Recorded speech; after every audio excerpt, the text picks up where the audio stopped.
Good day, good people. This is your PooleProof wisdom moment. It's been more than a month because life happened. I had things that I needed to attend to and could not do this video as well as I wanted to, no matter how hard I tried. So something has to give, and this was the thing that gave. But now I'm back and I'm hoping to give something to you that I've been able to pick up during that time that I've had away. Because what I want to share with you today is vitally important. So much has happened since that month plus ago, when I last recorded and shared my thoughts with you. The world has shifted on many axes, if you ask me. People are showing themselves to be one thing or another, while other people adjust to the fact that people weren't what they thought they were in the first place. Everything seems to have changed. My world has certainly changed, and there are things that I am now adjusting and adapting to that I will have to until such time that the circumstances shift again. And that brings me to the subject of how we survive, how we live, how we even thrive in the midst of change. The key to this, as I've said here, is adaptability. You can't control what happens to you. You've heard that before, but you sure can determine how you're going to respond to those things. When it comes to the idea of being a fully self-aware individual, I think that the goal ultimately is freedom. Freedom to be, freedom to think, freedom to act, freedom to exist without question, without limitation, no matter what other people may think. It is not easy to do. We've seen that.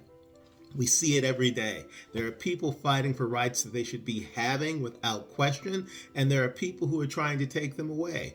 There are instances where people have given everything that they've had and they've not been able to receive a reward for it because other people are making decisions about how they are going to be perceived or what they are going to be able to obtain as a result of what they've given.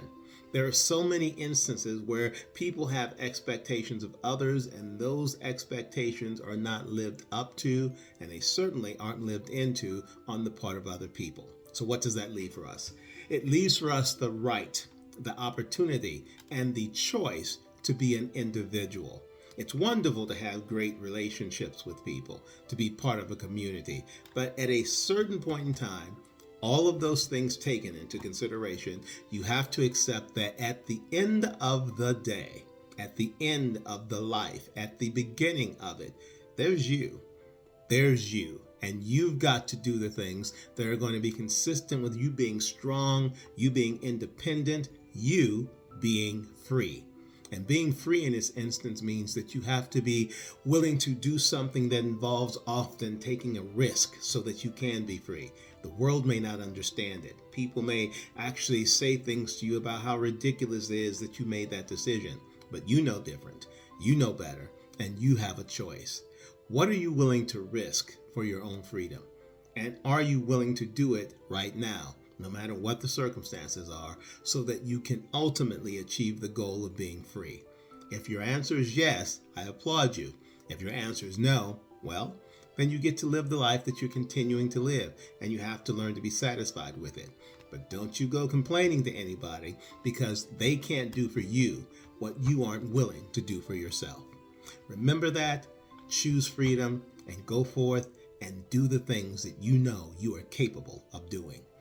And that's your PooleProof wisdom moment for today. I'll look forward to seeing you here again next time with new ideas, new perspectives, and hopefully new approaches that will help you, as they help me, realize how to get through this life individually and, yes, together. I'll see you here next time.